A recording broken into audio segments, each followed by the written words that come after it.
Hi students, welcome to IIT Manthan. Today we'll start with the first chapter of chemistry of standard 10th, which is chemical reactions and equations. तो how can we connect it with our daily life? देखो हमारे आसपास जितनी भी चीज़ें हो रही हैं सभी केमिकल रिएक्शंस हो रहे हैं. For example rusting of iron. चलो पहले देखते हैं कि केमिकल रिएक्शंस होते क्या है. केमिकल रिएक्शन हम कब समझे कि कोई केमिकल रिएक्शन हो रहा है. तो एक पहचान क्या है केमिकल रिएक्शन होने की. एक बहुत ही अच्छी पहचान ये है in which the identity and nature of the substance changes. Identity क्या है? पहचान, यानी बदल के वो कुछ और हो जाएगा. सब्सटेंस या फिर इनिशियल लिखो, आइडेंटिटी ऑफ इनिशियल सब्सटेंस. शुरुआत में जो हमारे पास है वो बदल के कुछ और हो जाएगा. फॉर एग्जाम्पल जैसे सपोज करो घर में देखते हो कि आयरन पे, साइकिल पे है अगर आयरन, या बाइक पे है, या किसी भी पार्ट में है, इवन फोर व्हीलर्स में है, तो आयरन जहां भी है या पाइप से आयरन की उसके ऊपर रस्ट लग जाता है. रस्ट लगने से क्या होता है? आयरन जंग लगना. जंग लगने से क्या है? आयरन बेकार हो जाता है. वो रीजन क्या है कि केमिकल चेंज जब होता है तो वो नेचर ही बदल गई. मतलब अब वो वाला आयरन नहीं है जो तुम सोच रहे थे वो है. अब वो वाले काम वो अच्छे से नहीं कर पाएगा. जंग होने से आयरन खराब हो जाता है. क्यों? किसी और चीज में बदल गया. It changes into something else. तो क्या समझ सकते हैं हम केमिकल रिएक्शन कहाँ पे हुआ है? जहाँ पे नेचर ही चेंज हो गई. मतलब था कुछ और, बन गया कुछ और. For example let's take the example of hydrogen और ऑक्सीजन का reaction to convert into water. अब ये लिक्विड है, इन दोनों की ये गैसियस फॉर्म में है. इसको बैलेंस भी कर दो. हम बैलेंस करना भी सीखेंगे इसी चैप्टर में बहुत ही. और ज़्यादा इंफॉर्मेशन अभी इस चैप्टर में बाकी है. This is as a starting. जैसे ये गैस है, ये लिक्विड है, इनका मतलब क्या है? जो ब्रैकेट में जी लिखा हुआ है इसका मतलब है गैसियस स्टेट में है. कितने स्टेट में हो सकता है मैटर? सॉलिड, लिक्विड और गैस. तो ये उसका संकेत है. ये गैस में है, ये भी गैस में है, ये भी लिक्विड में है. तो अब देखना क्या है, पहले हाइड्रोजन गैस थी और ऑक्सीजन गैस थी. इनके मिलने से हमें पानी मिल गया लिक्विड फॉर्म में. अब दिमाग में बात जाती है कि ये तो गैस थे, ये भी गैस है और ये लिक्विड है. मतलब क्या हुआ? तब्दीली हो गई, चेंज हो गया. क्या इसकी नेचर कुछ इससे मिलती जुलती है? नहीं मिलती जुलती ना. ये लिक्विड है, ये हमारी प्यास बुझाएगा. हाइड्रोजन ऑक्सीजन क्या बुझा पाएंगे? कितनी भी ऑक्सीजन पी लो अंदर, प्यास तो नहीं बुझेगी. ऐसे कितनी भी हाइड्रोजन हम ऐसे ही ले जाएं, अगर मान लो सिलेंडर में है और खींच जाए अपने अंदर, क्या प्यास बुझेगी? नहीं. मतलब कि ये कुछ और बन गया, ये कुछ और था. तो ऐसी चेंज को बोलते हैं केमिकल रिएक्शन. तो मतलब बहुत इंपॉर्टेंट पॉइंट क्या है, केमिकल रिएक्शन में नेचर बदल जाती है, कुछ और का कुछ और हो जाता है. एक चीज ये है आइडेंटिफाई करने की केमिकल रिएक्शन हुआ है. और दूसरी चीज क्या है? Identity and nature of initial substance changes. दूसरा क्या है चेंज? दूसरा ये है कि कोई भी जब केमिकल रिएक्शन होगा, एक तो नेचर चेंज हो गई. फॉर एग्जाम्पल और क्या चेंज कर सकते हैं हम? फॉर एग्जाम्पल जैसे कि मैंने वाटर के अंदर प्लस लाइम, नींबू डाल दिया, प्लस शुगर डाल दी. Is it a chemical change? Is this a chemical change? सोचो एक बार कि पानी के अंदर नींबू डाला है, लेमन डाला है, लाइम नहीं लेमन लिखो, और शुगर डाला है. ठीक है, नींबू पानी बन गया. Is it a chemical change? तो the answer would be no. देखो पानी से भी प्यास बुझ जाती है, लाइम वाटर से भी बुझती है. पहले भी लिक्विड था पानी, अब भी लिक्विड है. और उसके बाद क्या उसमें शुगर की नेचर है? मतलब पानी पीते हो तो मीठा लगता है ना, शुगर की नेचर है उसके अंदर, लेमन की भी है, राइट, वाटर की भी सारी कैरेक्टरिस्टिक्स हैं. तो ऐसा कोई चेंज तो नहीं हुआ जिससे कि नेचर ही बदल गई हो, इनिशियल सब्सटेंस की बदल के कुछ और हो गया हो. तो इसलिए this is not a chemical change. ये केमिकल रिएक्शन है। केमिकल चेंज जहाँ पे होगा वहाँ केमिकल रिएक्शन भी हुआ होगा, करेक्ट। तो पहचानने का तरीका क्या है, दिस इज व्हाट, अगर चेंज है तो या तो केमिकल होगा या फिजिकल होगा। केमिकल में क्या होगा, नेचर ही बदल जाएगी, कुछ का कुछ बन जाएगा। और इसमें ऐसा नहीं हुआ है, कुछ का कुछ नहीं हुआ है, चेंज नहीं हुआ है, वही चीज़ें हैं, इनकी कैरेक्टरिस्टिक्स भी सेम रहेंगी। इसलिए हम क्या बोलेंगे, this is not a chemical change, और इसको फिजिकल चेंज बोल सकते हो आप, this is a physical change. चलो और भी बात करेंगे फिजिकल चेंज के बारे में काफ़ी डिटेल में। अभी तो हमने एक बात सीखी है, केमिकल रिएक्शन पहचानने का तरीका क्या है, identity and nature of initial substance changes. Example मैंने दो दिए हैं, एक वाटर का जिसमें गैसेस थी और वाटर बन गया, और एक लेमन वाटर में it is not a chemical change. और चेंज देखते हैं, चलो लेट्स से रस्टिंग है, रस्टिंग का ऑफ आयरन मतलब जंग लगना आयरन को, ये भी एग्जाम्पल है। आयरन लिया हमने, ये आयरन का फॉर्मूला है, और हम बोलते हैं कि आयरन जो है ऑक्सीजन और वाटर की प्रेजेंस में रस्ट करता है।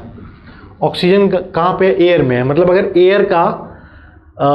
एयर छुए ही ना उस पार्ट को, आयरन के उस पार्ट को, तो जंग नहीं लगेगा, मतलब ये भी ज़रूरी है। तो हम क्या करते हैं, पेंट कर देते हैं आयरन की सरफेस को, पेंट हो जाएगा तो क्या, हवा जो है वो पेंट से कांटेक्ट में आएगी, राइट, ऊपरी सरफेस को पेंट से हमने कोट कर दिया, तो ऑक्सीजन किसके प्रेजेंस में आएगी, वो जो पेंट है उसके। आयरन तो बच गया, छिप गया, इसलिए फिर वो रस्टी नहीं होगा, इसलिए बहुत दिन तक चलेगा। अब let's say this is the reaction, iron, oxygen और वाटर मिला के क्या हुआ, Fe2O3 डॉट 3H2O 2H2O या X ले लो, कुछ भी हो सकता है डिपेंडिंग अपॉन सरफेस कहाँ पे है, कौन सा है, कितने भी मॉलिक्यूल्स ऑफ वाटर इसको अटैच हो सकते हैं। ये क्या बन गया, रस्ट बन गया। अभी ये तो बहुत हैवी होता है आयरन, हमें पता है, खूब वजन ढो सकता है, 4 व्हीलर में लगा होता है वजन ढोने के लिए, लेकिन रस्ट होने के बाद, जंग लगने के बाद अपने काम नहीं कर पाता, मतलब उसकी नेचर चेंज हो गई। नेचर चेंज हो गई तो अब वो हैवी लोड्स उठा नहीं सकता, करेक्ट। तो ये भी कैसा चेंज हुआ, this is also chemical change, and every chemical change can be represented by a chemical equation. जैसे वाटर के केस में की हमने, इसके केस में की, और लेमन वाटर के केस में केमिकल चेंज था ही नहीं, इसलिए मैंने केमिकली उसको रिप्रेजेंट भी नहीं किया। तो इस बात पे हमारी पकड़ पक्की हो गई है। अब नेचर और आइडेंटिटी, जो पहचान है इनिशियल शुरुआत में जो था वो बदल जाएगी, उसकी वैसा नहीं रह जाएगा, वो काम नहीं कर पाएगा, वो उसकी नेचर चेंजेस। दूसरी इंफॉर्मेशन क्या है केमिकल रिएक्शन में,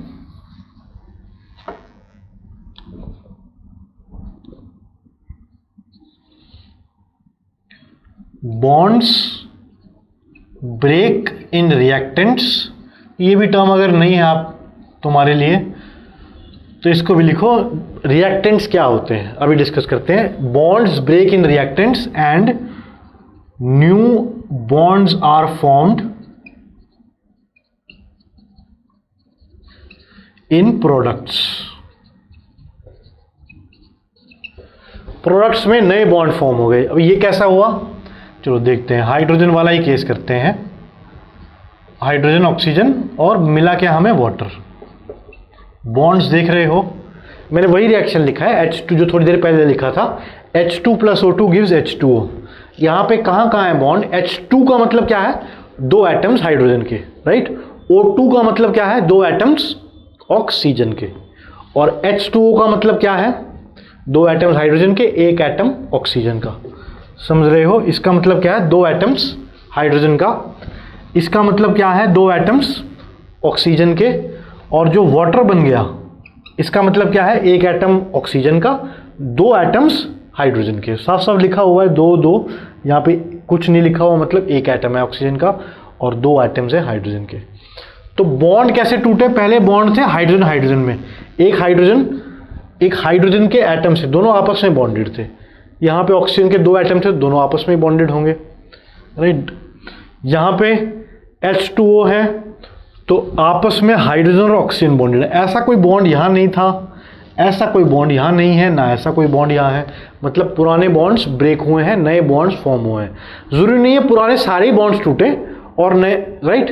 ऐसा जरूरी नहीं है कि पुराने जितने बॉन्ड है सारे ही तोड़ने हैं, विनाश करना है, नए का नया सारे बॉन्ड्स नए बनाने, ऐसा नहीं है। हाँ, मगर कुछ बॉन्ड टूटेंगे रिएक्टेंट्स में और कुछ बॉन्ड्स बनेंगे किसमें, प्रोडक्ट्स में। ऐसे रिएक्शन भी होते हैं जिसमें रिएक्टेंट्स में, अच्छा रिएक्टेंट प्रोडक्ट जो रिएक्ट करे आपस में, जो आपस में रिएक्ट करे, ये लेफ्ट साइड जो है इस रिएक्शन में, लेफ्ट साइड जो है ये क्या हो गए, रिएक्टेंट्स जो आपस में रिएक्ट कर रहे हैं, और नई जो चीज हमें बन रही है, मिल रही है, that is the products. This in this case is products. तो हमने रिएक्टेंट सीख लिए और प्रोडक्ट सीख लिए किसके अंदर, केमिकल रिएक्शन में। ये केमिकल इक्वेशन भी है और केमिकल रिएक्शन भी है। दो चीजें हम समझ गए, नेचर बदल जाएगी इनिशियल सब्सटेंस की, और दूसरी चीज पुराने बॉन्ड टूटेंगे, नई तरह से नए बॉन्ड्स का निर्माण होगा। तो दो चीज हम एक केमिकल रिएक्शन में सीख गए हैं। Now let's see what a physical changes. Physical change के अंदर क्या क्या हो सकता है। जो केमिकल चेंज में हुआ उसका ऑपोजिट होना चाहिए फिजिकल चेंज, यानी इसमें नेचर नहीं बदलेगी, सब्सटेंस की पहचान नहीं बदलेगी। एग्जाम्पल सोचो कोई दिमाग में, जैसे कि वाटर सपोज आइस के फॉर्म में है और उसको हीट के फॉर्म में मेल्ट कर देते हैं, तो किस में आ गया, वो लिक्विड फॉर्म में आ गया है। आइस मेल्ट होके बर्फ से लिक्विड बन गई। क्या उसकी नेचर चेंज हुई? जो पानी है क्या उसकी नेचर चेंज हुई? पहले भी सॉलिड था, अब लिक्विड हो गया, ये तो चेंज हो गया। लेकिन पहले क्या काम कर रहा था? सॉलिड। अगर आग बुझानी हो मुझे तो आइस भी बुझा देगी, लिक्विड ही बुझा देगा, राइट। अपनी प्यास बुझानी हो मान लो, लिक्विड से थोड़ी सी दिक्कत होगी, गला हो सकता है खराब हो जाए, लेकिन प्यास तो बुझा देगा वो भी। तो कैरेक्टरिस्टिक्स चेंज नहीं हुए, पानी का पानी ही रहा, नेचर चेंज नहीं हुई, राइट। पानी है, पानी का पानी ही रहा, वो जो काम पहले करता था अब भी कर सकता है।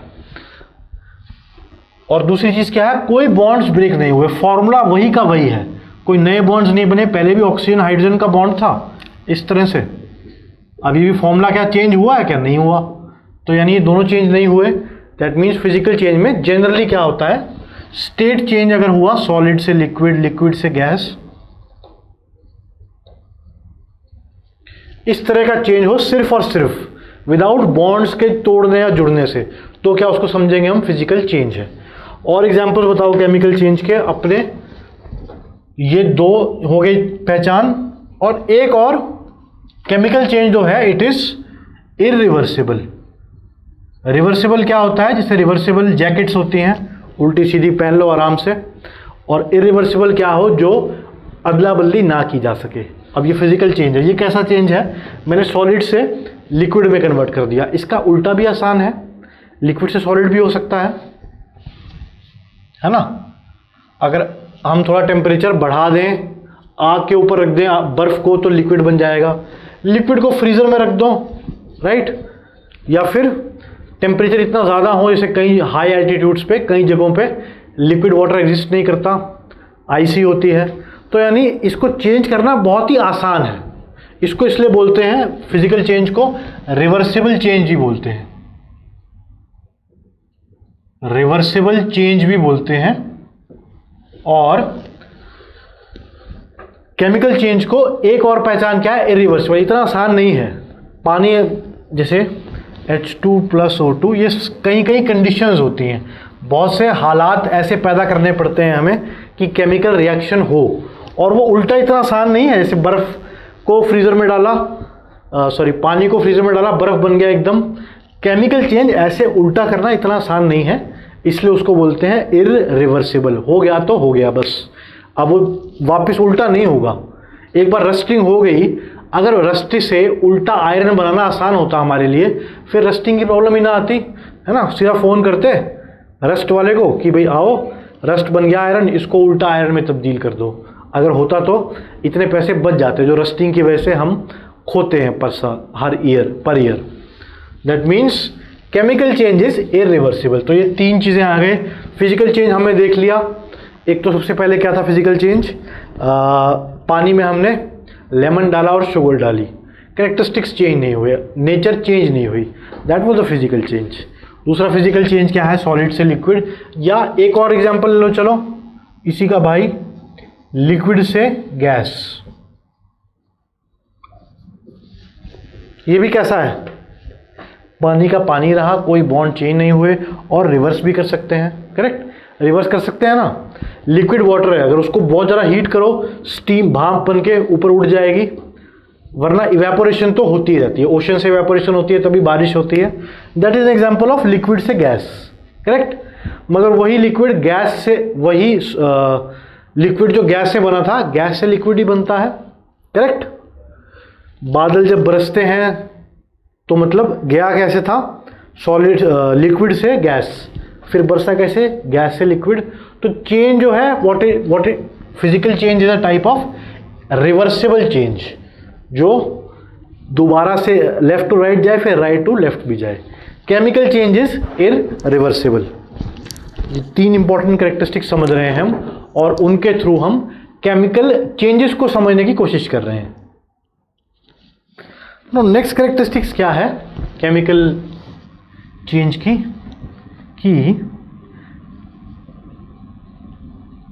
accompanied by either release of energy or absorption of energy।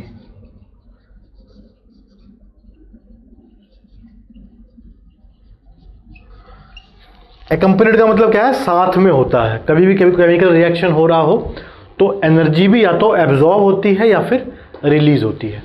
एक और एग्जांपल क्या होगा केमिकल इक्वेशन का, रेस्पिरेशन।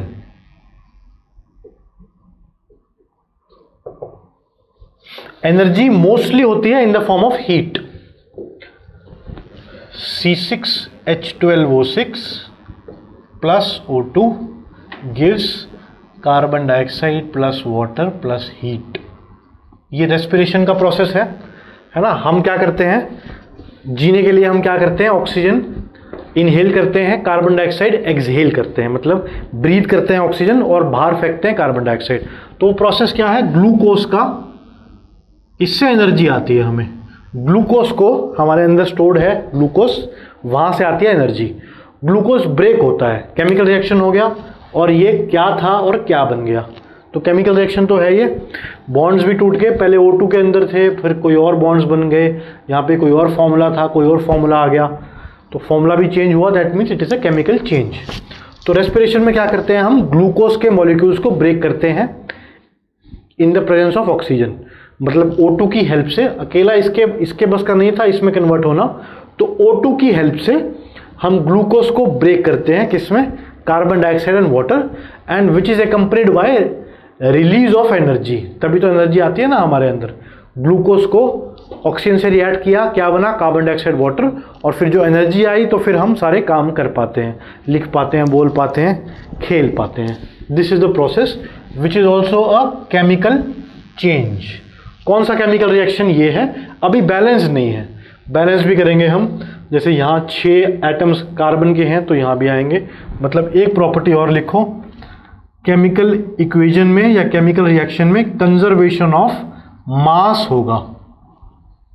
कोई भी केमिकल रिएक्शन हो उसके अंदर मास लेफ्ट साइड जो है वो ही राइट साइड रहेगा। कैसे, सपोज करो वाटर का case low, formation of water. ये कंप्लीट नहीं है केमिकल इक्वेशन, क्योंकि इसमें एटम्स दोनों साइड बराबर नहीं है। एक बार ध्यान से देखो, हाइड्रोजन के रिएक्टेंट साइड एटम्स कितने हैं, 2, राइट साइड कितने हैं, 2, बैलेंस्ड है, बहुत बढ़िया।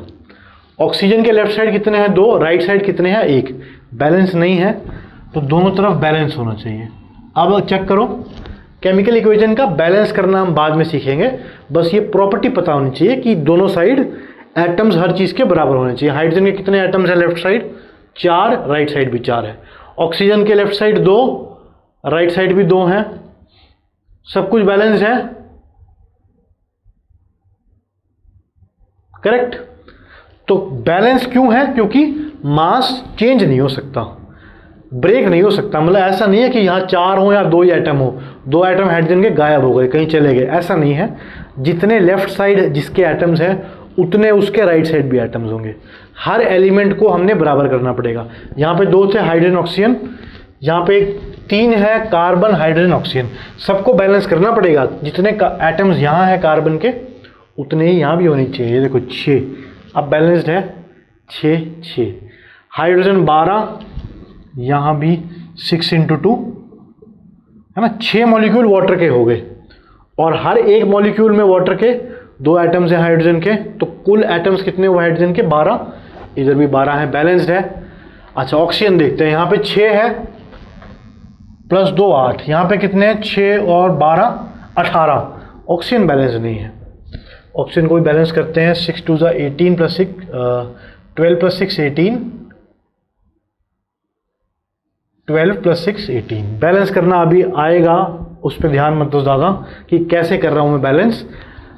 इंपॉर्टेंट चीज़ क्या है, दोनों जगह कार्बन के एटम्स बराबर हों। 6 यहाँ है 6 यहाँ, हाइड्रोजन के 12 यहाँ है 12 यहाँ, ऑक्सीजन के 6 + 12 18, 12 + 6 18, हर एक के एटम्स बराबर हों, मास का लॉस ना हो कहीं भी।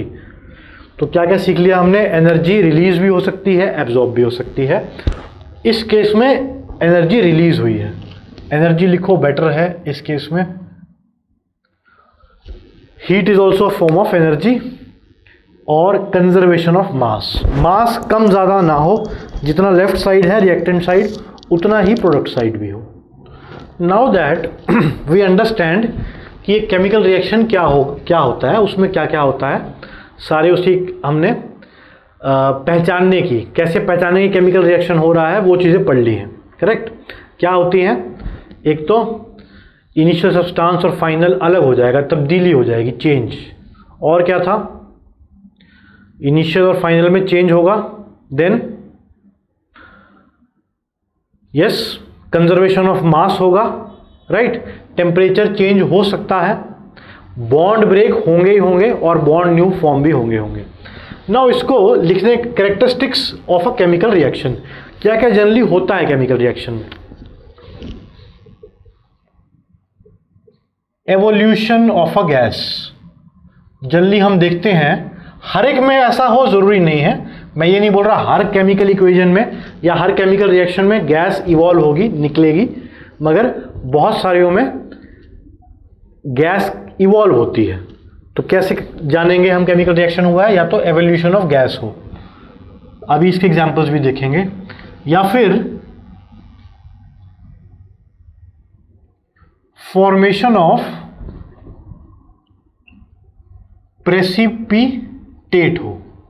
एक सॉलिड चीज होती है प्रेसिपिटेट, वो अगर अलग से इकट्ठी हो जाए, सपोज एक ट्यूब में हम रिएक्शन करवा रहे हैं कंटेनर में, ठीक है, रिएक्शन जब हो जाता है तो उसके बाद अगर कोई सॉलिड प्रेसिपिटेट मिलता है, मतलब जो पानी में ना घुले, अलग से इकट्ठा हो जाए, कलर भी उसका अलग से दिखे, उसको बोलते हैं प्रेसिपिटेट।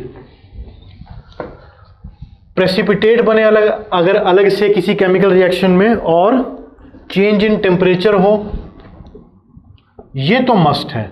जरूरी नहीं है प्रेसिपिटेट बने या ना ही बने, टेम्परेचर मस्ट है, ये तो होना ही चाहिए केमिकल रिएक्शन में। चेंज इन टेम्परेचर, फिर चेंज इन फिजिकल स्टेट, ये भी होता है, जैसे गैस के सॉलिड बन जाए, जैसे हमने वाटर की फॉर्मेशन में देखा था, H2 और O2 क्या थे? गैस, H2O क्या था? लिक्विड। अब ये भी मैं बोल रहा हूँ जरूरी नहीं है हर रिएक्शन में ऐसा ही हो, ऐसा भी हो सकता है जैसे नाइट्रोजन और हाइड्रोजन मिले तो फिर हमें बन गया अमोनिया। तीनों गैस ही हैं, रिएक्टेंट भी गैस है, प्रोडक्ट भी गैस है, लेकिन काफियों में ऐसा होता है कि फिजिकल स्टेट चेंज हो जाए, जैसे फॉर्मेशन ऑफ वाटर में H2 हाइड्रोजन गैस थी, ऑक्सीजन भी गैस थी, बना वाटर विच इज लिक्विड, तो स्टेट चेंज हुआ, इनिशियल और final. And change in colour, ये भी हर एक में जरूरी नहीं है, लेकिन काफियों में होता है। तो ये पहचानने का तरीका है, केमिकल रिएक्शन को पहचानने कैसे, कोई ना कोई एक चीज होती है जनरली। टेम्परेचर हमेशा होता है, पर अगर टेम्परेचर के बारे में आपको इन्फॉर्मेशन नहीं है तो इन 4 चीज़ों से भी आप पहचान सकते हो, कोई ना कोई तो होगी इनमें से, राइट। अब हर एक का एग्जाम्पल देखते हैं, चलो। Evolution of gas, evolution of gas से एग्जाम्पल है, let's say zinc plus hydrochloric acid, acid है ये, और zinc is more reactive than hydrogen. Zinc की रिएक्टिविटी अगर हम चेक करें तो हाइड्रोजन से ऊपर आता है रिएक्टिविटी में, तो क्या बनाएगा ये? जिंक इसको हटा देगा तो जा भाई मैं बॉन्ड बनाऊंगा क्लोरीन के साथ और evolution of hydrogen gas. Evolution of hydrogen gas मतलब इसके अंदर हमें गैस मिली। ये साइन क्या है, धीरे धीरे जब केमिकल इक्वेशन पे आएंगे तो बहुत डिटेल में जाएंगे, अभी के लिए बता देता हूँ। इसका मतलब है गैस, मतलब उड़ रहा है कोई, पहले कोई गैस नहीं थी, अब गैस निकल रही है H2। इसकी पहचान भी क्या होती है, अगर इसके सामने कोई हम फ्लेम ला देंगे या कैंडल ला देंगे तो पॉप साउंड, ठीक है। बहुत ज़्यादा मात्रा में ना हो, नहीं तो विस्फोट भी हो सकता है, लेकिन थोड़ी सी है अगर हाइड्रोजन गैस और फ्लेम के पास लाते हैं तो पॉप साउंड आएगी, वो पहचान होगी हाइड्रोजन गैस की। तो ये कैसा रिएक्शन हुआ, इसके अंदर एवोल्यूशन ऑफ अ गैस हुई, एक गैस निकली है हमारे पास। फिर फॉर्मेशन ऑफ प्रेसिपिटेट, ये भी देखते हैं। ये रिएक्शन याद होने चाहिए जो मैं बता रहा हूँ, वाटर का, रेस्पिरेशन का, ये सारे बुक में दिए हुए हैं, और जिंक और हाइड्रोक्लोरिक एसिड का भी। अब देखते हैं फॉर्मेशन ऑफ प्रेसिपिटेट, जैसे कि PbNO3 ट्वाइस प्लस Ki, ये रिएक्शन है, इसके अंदर PbI2 प्लस KNO3 बनता है, और ये जो है ये सारे एक्वस होते हैं। एक्वस का मतलब क्या होता है, एक नई चीज़ है शायद तुम्हारे लिए, पानी में घुला हुआ, ठीक है, जो पानी में घुल जाए अच्छे से सॉल्ट, उसको बोलते हैं एक्वस। एक्वस का मतलब क्या है, ये KNO3 एज इट इज़ नहीं है, पानी के अंदर हमने घोल रखा है इसको, मगर ये नहीं घुलता, इसका बन जाएगा, इस साइन का मतलब क्या है, ये तो साइन था उड़ गया, गैस बन गया। इस साइन का मतलब क्या है, प्रेसिपिटेट बन गया, मतलब घुल नहीं रहा, वो प्रेसिपिटेट बन के अलग से इकट्ठा हो जाएगा। तो जब ये एक्सपेरिमेंट करते हैं PbNO3 और Ki का, तो क्या होता है, अलग से, ये पानी है बढ़िया से मिक्स थे दोनों, अब जब रिएक्शन हुआ ये तो मिक्स हो गया, ये नहीं हुआ, ये अलग से येलो प्रेसिपिटेट बना लेता है, येलो प्रेसिपिटेट। क्या होगा precipitate, solid substance which settles down, insoluble substance. Precipitate की डेफिनेशन क्या होगी, इनसॉल्युबल सब्सटेंस, और डेफिनेशन लिखते हैं इसकी, insoluble substance which separate out from the rest by settling down।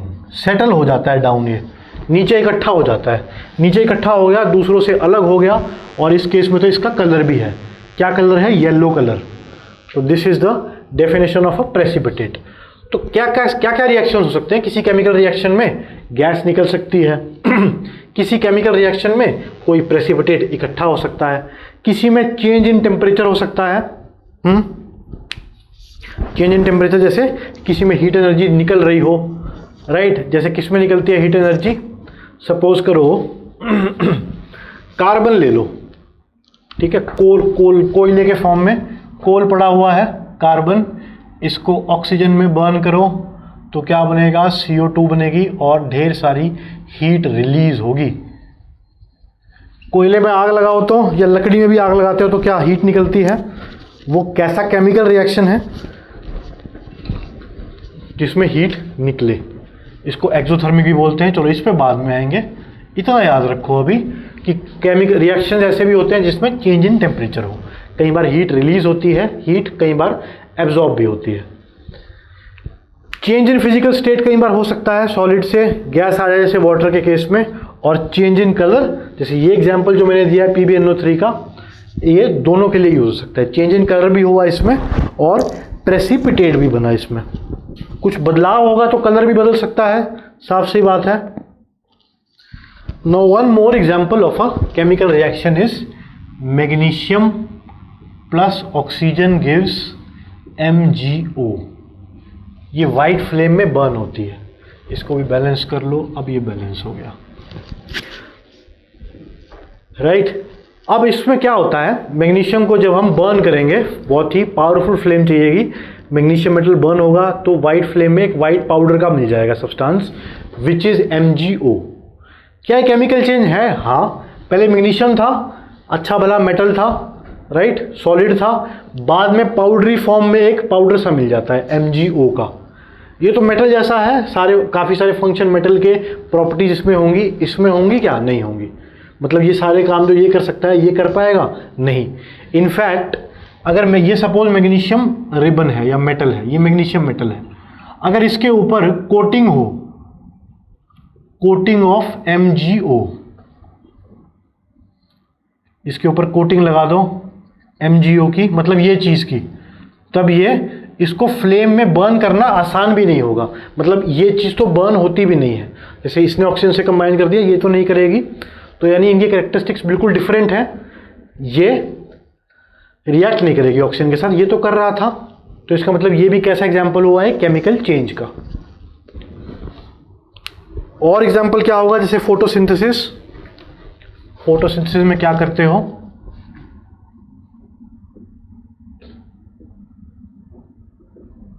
Photosynthesis में कार्बन डाइऑक्साइड प्लस वाटर और फिर C6H12O6 प्लस ऑक्सीजन, ये प्लांट्स करते हैं in the presence of chlorophyll and sunlight. इसका अपना यूज होता है। जो ये एरो लिखा हुआ है, इसके ऊपर नीचे जो चीजें हैं कैटलिस्ट की तरह, इसका भी अपना महत्व है। केमिकल इक्वेशन में देखो, केमिकल इक्वेशन किस लिए करते हैं कि बहुत सारी इंफॉर्मेशन जो है छोटी तौर में छोटे तरह से लिख के हम कन्वे कर पाएँ। वरना अगर इतनी बड़ी थ्योरी लिखनी हो कि हाँ भाई एक कार्बन डाइऑक्साइड का मॉलिक्यूल है, उसमें एक एटम है कार्बन का, 2 एटम है ऑक्सीजन के, वो गैसियस फेज में है, वो कंबाइन करती है वाटर के साथ जो कि लिक्विड फॉर्म में होता है, और उसमें 2 एटम्स हैं हाइड्रोजन के, एक ऑक्सीजन का, फिर कैटलिस्ट है क्लोरोफिल, सनलाइट, बहुत सारी इंफॉर्मेशन देनी पड़ेगी। हम चाहते हैं केमिकल रिएक्शन इतनी छोटी सी लिखें, उसमें बहुत सारी इंफॉर्मेशन हम दे पाएँ। तो थोड़ी सी इक्वेशन पढ़ें और बहुत सारी इंफॉर्मेशन हो, जैसे कि PbNO3 के केस में था, है ना। हर केमिकल इक्वेशन में हम क्या चाहते हैं? बहुत सारी इंफॉर्मेशन छोटे शब्दों में लिखते हैं। तो ये सारे सिंबल हैं उसके लिए। एरो के ऊपर जो भी चीज़ लिखी होगी वो कैटलिस्ट होती है जनरली, इस पर भी बात करेंगे क्या होती है। एक्वस तुम समझ गए हो, पानी में घुली हुई, और फिर कौन सी नोटेशंस हैं? Solid, liquid, gas. इसका मतलब है ऊपर उड़ गया तो गैसियस फेस में होगा,